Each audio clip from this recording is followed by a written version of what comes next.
All right. It's something that I want to clarify really quick. And my girlfriend just mentioned to me. She said, "Why? What happened to the system?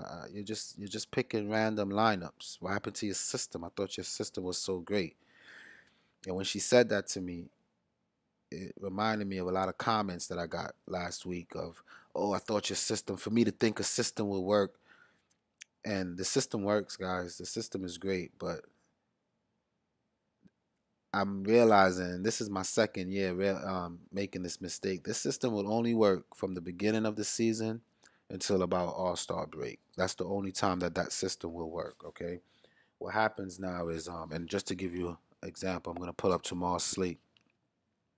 Certain teams, Phoenix is one, Lakers is another, Nets, they already know that they're not going anywhere. So what they're doing now is filtration. They're trying to see what players to bring back and whatnot. So they're messing around, giving guys run who may not usually get as much run and etc. Right? So for me to have a system where I'm looking for consistency, I'm not gonna see any. My system relies upon consistency to be successful, and there's no consistency at this point in the season. The only thing consistent is these guys, James Harden, Russell Westbrook, because they're playing for a purpose. They're chasing something. Okay, now to look at tomorrow's slate and to try to build a lineup right now, I would be crazy, crazy. I would lose. All right, because what's going to happen is certain plays are going to be obvious tomorrow. Like we know Cleveland gives up a lot of points to point guards, and we know that Rondo is pretty cheap going against Cleveland, right? So Rondo, I would say, is a must play. Harden, a must play. Um, Jimmy Butler almost a must play, but his price is a little steep. But I'll consider him as of right now. Okay. Um. Now L.A. Clippers are on a back to back, and everybody that was on a back to back today did bad. No matter what good matchup they were in, the whole Indiana team sucked on a back to back. So these guys might rest, and even if they do play, I'm just not interested. But DeAndre Jordan is someone to look at tomorrow, right? And then the next thing is, um, the only way you're gonna win for the last couple weeks of the NBA season is if you're locked into your computer an hour before lock to analyze last minute um, players who are gonna be out and players who are confirmed in. And an example of that is, say that the coach decides that DeAndre Jordan, Blake Griffin, and Chris Paul played today. We're gonna rest them tomorrow, right? Immediately, I'm not gonna take most spades. That's obvious. But immediately, a guy like Brandon Bass now becomes interested. We could throw him in the lineup, just to give an example, right? Um, Say Phoenix decides, okay, we gave Booker some rest. Now, we're gonna give Warren and Marquise Chris some rest. Dudley started immediately. Dudley goes into my lineup. Boom, because that's value, and we're not gonna know that until an hour before lock. So I'm not making any videos. I'm just clearing up people who think that my system suck and what happened to his system. He hasn't even been using it. It's not that I'm not using it, but the time has expired for that system. It's over for that until next season. All right. I'm going to try to see if I can apply a system to baseball and win consistently so I can share it with you guys.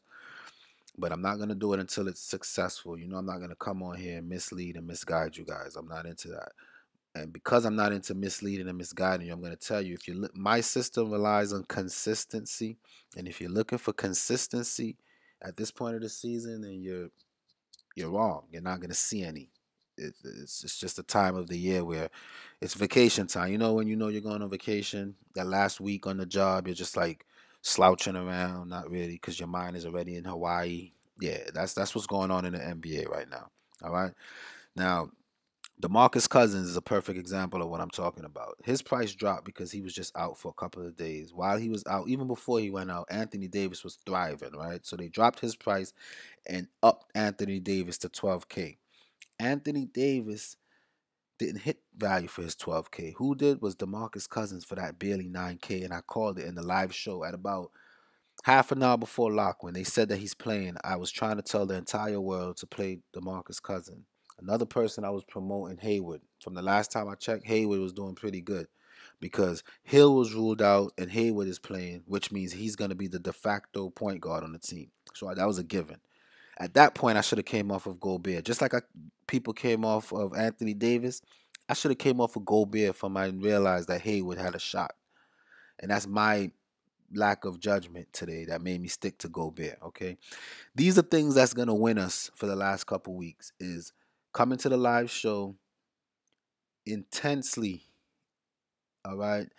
What I preach is you have to read between the lines. You have to realize when it's time to get off of a certain player and get onto a certain player based on injury. Injury news is what's gonna guide us. No, that's the only system right now. Is waiting for the injury news to drop to know which guys to play and take advantage of it. All right.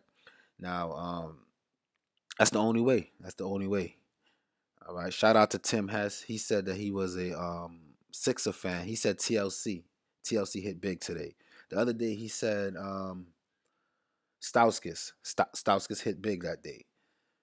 Shout out to the Heat fan. He said Richardson because he lives in Miami. Now, when I'm here, I preach Hollis Jefferson because I live in New York and I see how they're using Hollis Jefferson. And he's successful every time I play him because I have so much direct exposure to him that I'm able to decide. So these are things that we got to start doing. We got to come together as a community.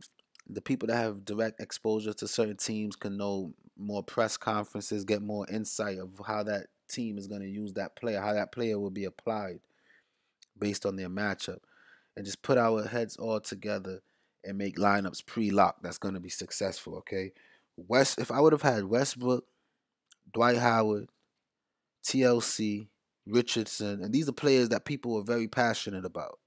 Okay, um, stuck to my DeAndre Jordan, pivot off Gobert, get DeMarcus Cousins in there.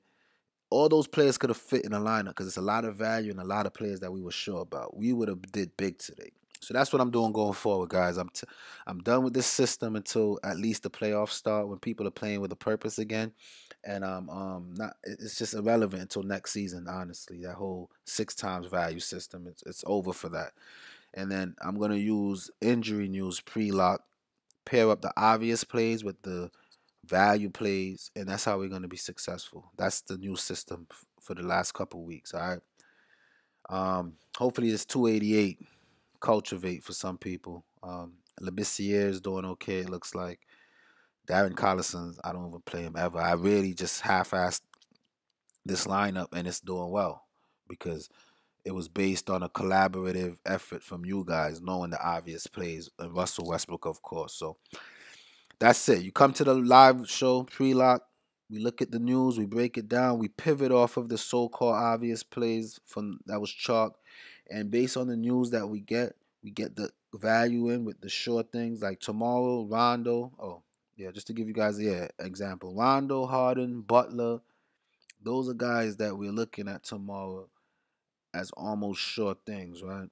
And maybe even Rubio in a good matchup. Now it's hard to fit all these guys in, and we're gonna have to realize which one is more valuable than the other. But we won't know that at this time of night. We will not know that until an hour before lock tomorrow. That's when we're gonna know who's the sure plays and who's the value plays, and that's how we're gonna move forward. Okay, trust me, guys. I've been successful at this thing. The system at this point is dead until at least the playoffs where we could see some more consistency again, or next season where we could look at consistency. But there's no more consistency, and my system relies on consistency more than anything else. All right. So I'm gonna speak to you guys tomorrow. I'm not even gonna do a video until pre-lock. I'm gonna go live an hour and a half before lock. So what's that? 6 o'clock. I'm going live tomorrow. We're gonna look at the news, and then we're gonna make our lineups, and we're gonna be successful, guaranteed. All right. Peace.